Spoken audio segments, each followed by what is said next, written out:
And that is exactly why, under no situation, should a human be allowed access to an airlock control panel diplomat. Ezek concluded his 4 eye stalks, waving with emphasis. They will always find a way to turn it into a weapon, the diplomats gathered. From 17 species murmured in uneasy agreement, all except for Ambassador Plorb, whose jelly-like body shook in what counted as laughter among the Blorpians. "Surely you are exaggerating," Plorb said, bubbling. "I have reviewed the files of the human team joining the Galactic Council. They are sending scientists, diplomats, and just one security officer. Commander Vex Thar of the Arthaxian Empire flared his mandibles. One is more than enough. The Grand Council chamber aboard the vessel Swift Justice buzzed with nervous anticipation as the alien delegates awaited humanity's first official representatives, the enormous diplomatic cruiser.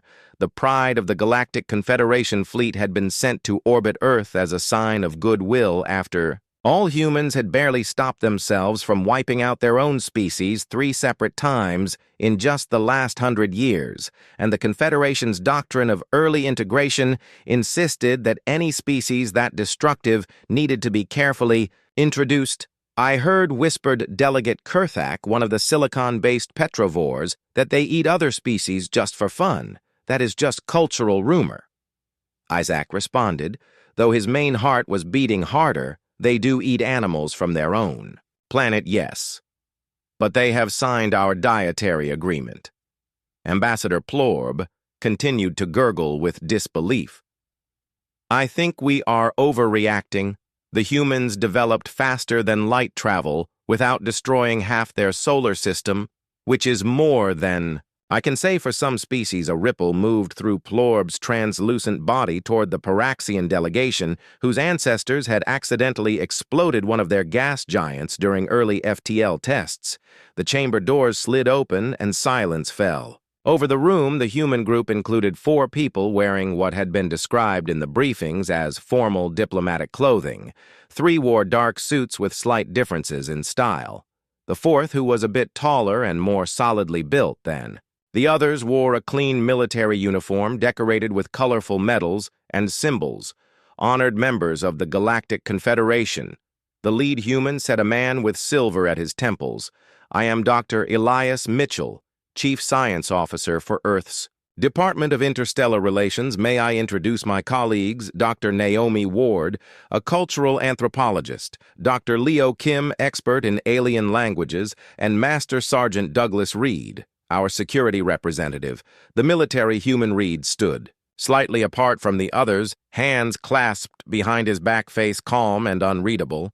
But his eyes missed nothing as they moved across the chamber, checking exits, analyzing threats, and noting defensible positions.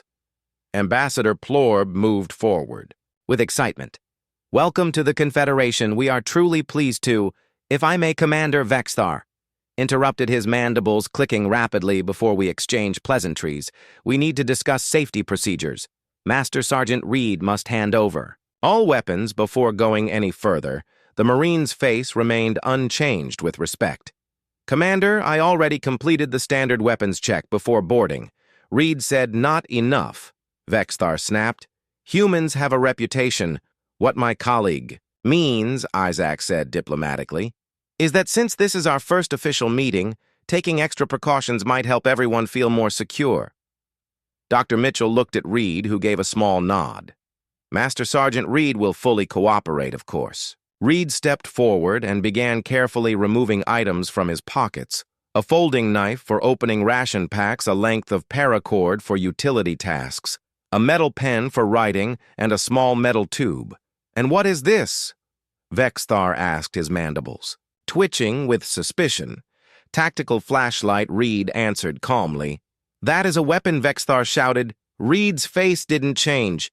"It is a light source. Anything can become a weapon in human hands." Vexthar insisted. "Our intelligence reports are very clear." For the first time, a faint ghost of a smile appeared on Reed's face, but it did not bring any comfort to the aliens. "If I had intended to use a weapon, Commander, I would not have needed to sneak one aboard." The atmosphere in the room seemed to chill slightly. "Perhaps we should take a moment to understand each other's safety concerns." said Dr. Ward smoothly. Cultural background makes a big difference in situations like this. Ambassador Plorb, still eager, bubbled forward. I agree, maybe. A demonstration would help us learn about human abilities without just talking in theory. Isaac's eye stalk stiffened in alarm that is really not required.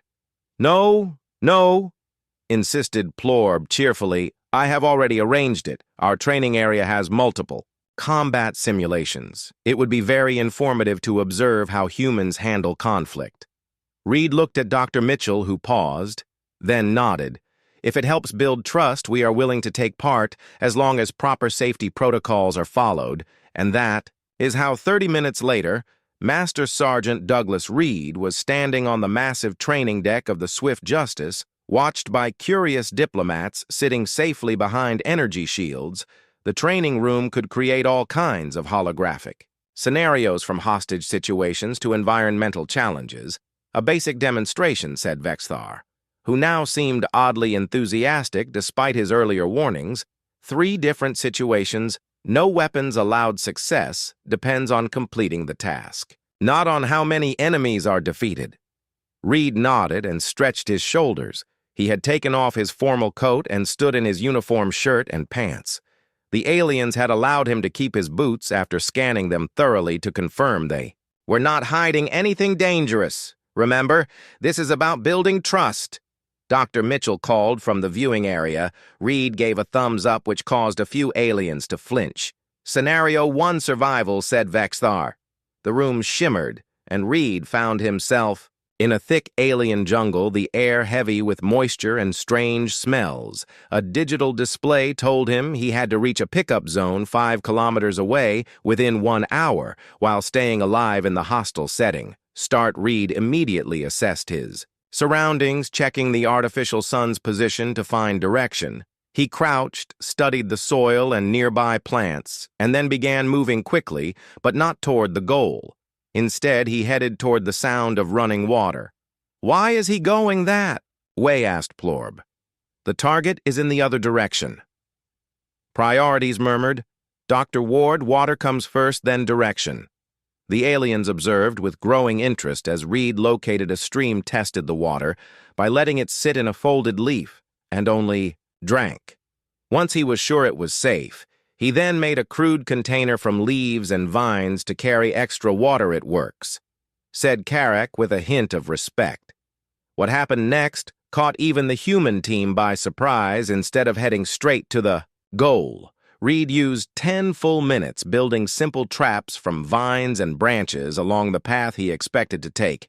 Wasting time, clicked Vexthar, not efficient.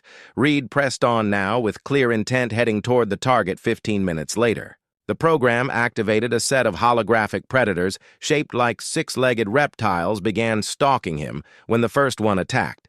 Reed reacted fast, dodging despite his size and luring it straight into one of his makeshift snares as it struggled, tangled in vines. Reed was already moving again. Interesting, bubbled Plorb. He predicted how they would strike. Not exactly, said Dr. Kim. He just expected to be attacked and made plans for it. 2 more predators appeared. Reed took out one by making it charge into a tree and finished the other using a rough spear. He had carved from a branch. The virtual creature vanished as the system counted it as defeated. Reed reached the extraction zone with 12 minutes still on the clock, soaked in simulated sweat but uninjured. The jungle disappeared. Reed stood calmly in the middle of the deck, breathing a little heavier, but otherwise steady. Delegate Carrack's crystal-like form glowed faintly with reluctant praise, an acceptable performance. Scenario 2. Negotiation, said Vexthar, though he sounded unimpressed even after Reed's earlier success. The room changed again, and Reed found himself in a busy alien market. Many different species were moving about, buying and selling things. A display explained his new task. Get a rare component needed for repairing a ship. No use of force allowed. Limited items to trade. This made the human team exchange looks. It was not a test of combat. It was a challenge of negotiation and clever thinking. Aliens were clearly testing more than just military ability. Reed studied the scene carefully, watching how the marketplace worked, noticing which stalls did well, which ones were struggling, who seemed to be in charge, and how deals were made. He checked what he had to trade: a few medical items, one small power cell, and some standard field rations. "They made this very hard on purpose," said Dr. Ward quietly. "The item he needs is worth far more than what they gave him." Reed's strategy surprised everyone. Instead of trying to buy the component right away, he began a series of small deals. He traded the medical gear for local money, then used that to buy tools from another stall. He then offered to fix broken equipment for the poorer vendors. In return for more valuable items, Resource Building noted, Kathak, unexpected within the time limit, Reed had turned his starting gear into enough value to finally offer a fair trade for the required component, eluded the others throughout the entire session. What is it humans truly want from the Confederation? Reed glanced at Dr. Mitchell, who gave a subtle nod. The Master Sergeant stood, his posture as firm as ever, but his tone was calm, measured. "We want to belong," he said simply, "not as D."